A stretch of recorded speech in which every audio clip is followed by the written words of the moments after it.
عام باتیں آپ کے سامنے کرتا ہوں، کوئی تقریر وغیرہ کے لیے نہیں آیا ہوں، اور نہ یہ میرے لیے تقریر کی جگہ ہے۔ میں اگر مسجد میں بیٹھا ہوں، میں اگر مانتا ہوں بہت سارے علماء ہیں، میں تو ایک طالب العلم ہوں نا، طالب علم کی حیثیت ہے میری۔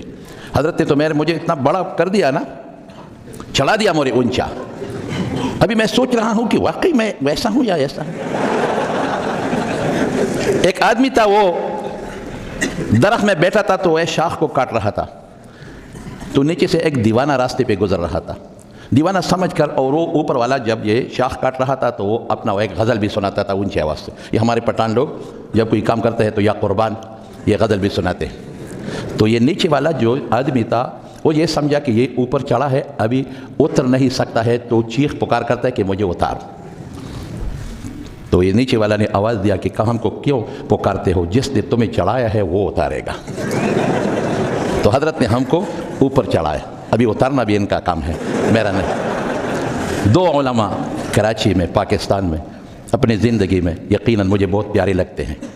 ایک تو اللہ کے ہاں چلا گیا، حضرت اقدس مفتی ظہور علی خان صاحب رحمہ اللہ۔ 3-4 دفعہ میرے ساتھ ان کی رابطہ ہوا اپنے مدرسے کو ختم بخاری کے تقریب میں شرکت کے لیے، لیکن زمانے نے ان کو بھی وفا نہیں کی اور میرے ساتھ ٹائم بھی وہ فکس نہیں ہو رہا تھا، بلکہ وفات کی سال انہوں نے اپنا خاص آدمی بھیجا اور میرے ساتھ ملایا۔ تو وہ جب بھی میرے ساتھ فون پہ بات کرتے تھے تو پہلے وہ پشتوں کے اشعار سناتے تھے، اور اس کے بعد مجھے کہا کہ اگر آپ کو خادم لانے کی ٹکٹ کی بہت کو بھی ہم تیار ہے، ضرور آپ آ جائیں۔ لیکن اسی وقت بھی اس کا وقت اور ہمارا ایک تھا دستر بندی کا، دار الحقانیت، تو بس نہیں آ سکا۔ وہ مجھے بہت پیارے تھے۔ کیوں پیارے تھے؟ نڈر آدمی تھے، حق کی آواز اپنے احباب کے متعلق، اپنے دوستوں کے متعلق جو بھی دل میں آیا کہ یہ شریعت کے خلاف، ان پر بھی وہ ریٹ لگاتے تھے، اچھے آدمی تھے۔ اور یہ ایک حضرت اقدس شیخ الحدیث صاحب الحمدللہ نڈر آدمی ہیں، بے باک آدمی ہیں، اچھے بولتے ہیں، اور لا یخاف فی اللہ لومۃ لائم کا مصداق میں سمجھتا ہوں حضرت کو، اسی وجہ سے تو میں ایک جگہ گیا تو وہاں وہ یہ الیکشن کے دن تھے نا، الیکشن، بلدیاتی الیکشن، تو راستی دیواروں میں لکھائی بھی ہوئی تھی بہت زیادہ، اور بینر بھی تھے، اور پشتوں میں اس پر یہ لکھا تھا کہ بے زمنگا اگٹی، پشتوں میں بے زمنگا اگٹی، یعنی ہمارے بے ہم کو بڑی عورت ہونا دادی جیسی لگتی ہے، اس کو ہم بے کہتے ہیں، بے زمنگ اگٹی، یعنی ہماری یہ دادی جو ہے وہ جیت جائے گی۔ بہت سارے بینر تھے، تو میں نے کسی کو کہا کہ یہ کون سی عورت ہے، اس کے فوٹو بھی لگے تھے۔ انہوں نے کہا کہ ہماری علاقے کے بوڑھی عورت ہے، بہت اچھی عورت ہے، نیک صالح عورت ہے، اور یہ منہ نہیں چھپاتی، ایسے لوگ ان کو اپنی ماں اور دادی کے نظر سے دیکھتے ہیں۔ تو لوگوں نے اس کو الیکشن کے لیے منتخب کیا ہے، اور یہ بینر یہ سب کچھ لوگوں نے لگائے ہیں۔ میں نے کہا یہ تو ابھی سے جیت جائے گی نا، جیتی ہے، اس لیے کہ بہت سارے جو ہے وہ بینرز ہے۔ اتفاق سے میں ایک دفعہ ان کے علاقے میں گیا بیان کے لیے، تو میں نے کہا وہ بے کہاں گئی، جیت گئی ہے یا نہیں؟ اس نے کہا نہیں، بے نے تو الیکشن میں حصہ نہیں لیا۔ میں نے کیوں؟ کہا کہ جب وہ نشان الاٹ ہوئی تو بے کو بینگن کا نشان دے دیا۔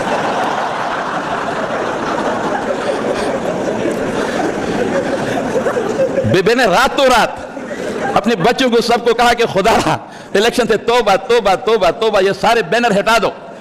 حضرات تفنن میں نے یہ کہا کہ حضرت مجھے بہت پیارے لگتے ہیں، بہت پیارے، اور الحمدللہ ان کی اخلاص کی برکت سے آج یہ بہت بڑا مدرسہ قائم ہے الحمدللہ۔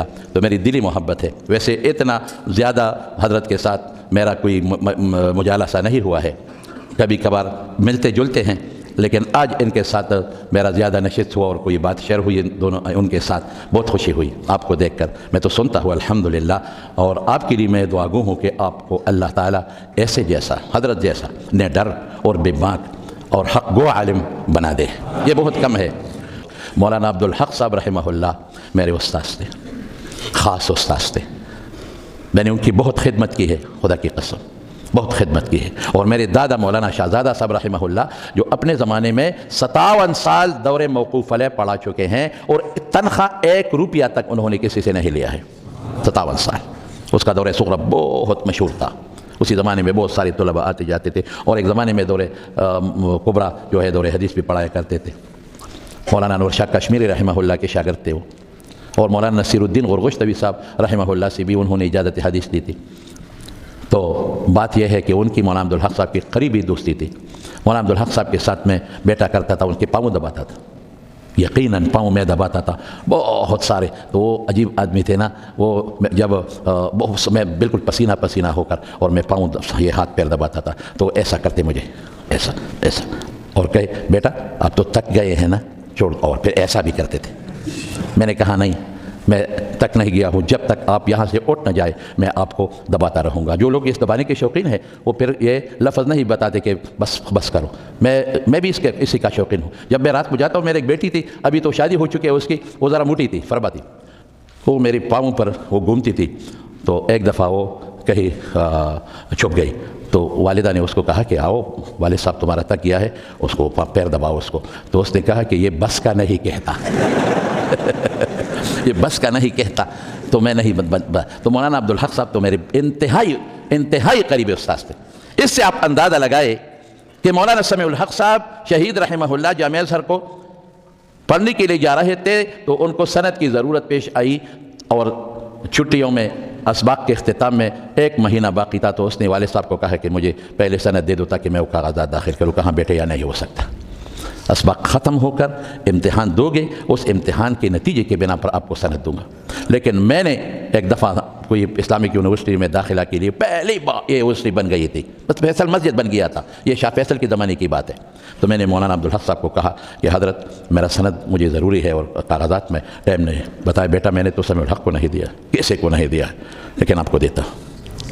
تو پھر ناظم صاحب کو کہا کہ ششماہی کا نتیجہ نکالے, اسی کی بنا پر اس کا سند بناؤ. تو اس میں یہ جید اور مقبول اسی زمانے میں نہیں لکھا جاتا تھا, اس میں یہ لکھا تھا کہ قادر علی التدریس یا یقتدر علی یا سوف یقدر سیقدر.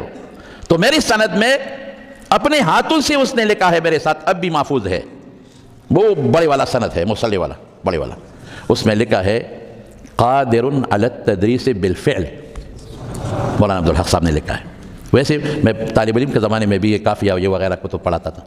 تو بات یہ ہے کہ میں نے ان کی خدمت کی ہے. انہوں نے فرمایا کہ میں جب دارالعلوم دیوبند گیا تو وہاں داخلہ کے اوقات ختم ہوئے تھے, اسباق تو شروع نہیں ہوئے تھے اور بعض پیریڈ شروع بھی ہوئے تھے.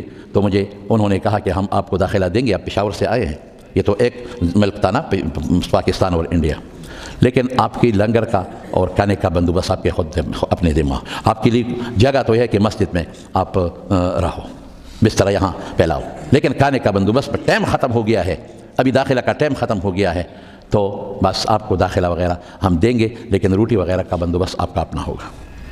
یہ بہت سارے پٹھان لوگ جاتے تھے یہاں سے دارالعلوم دیوبند, یہ افغانی لوگ بھی جاتے ہیں. درمیان میں لطیفہ بھی سناؤ, میرے دادا نے کہا کہ ایک افغانی طالب العلم آیا تھا, افغانی طالب العلم, تو ان کو تو اردو نہیں آتی جیسے ہمارے جیسے اردو, گلابی اردو ہے نا ہماری, گلابی اردو. تذکیر و تاریخ کا فرق تو ہم کر نہیں سکتے. باچا خان جو پوری دنیا میں گھوما پھرا تھا نا, باچا خان, خان عبدالغفار خان, اٹک میں ایک دفعہ تقریر کر رہے تھے, تو اس نے کہا میرا قوم. تو کسی نے کہا کہ حضرت قوم مؤنث ہے, آپ نے میرا قوم کہا, یہ میرا قوم نہیں میری قوم کہوں. تو اس نے سرحد کی طرف, اسی وقت سرحد تھا, یہ ہاتھ اٹھایا اور کہا کہ بھئی میرا قوم مذکر ہے, اگر آپ کی مؤنث ہو تو آپ مؤنث کریں.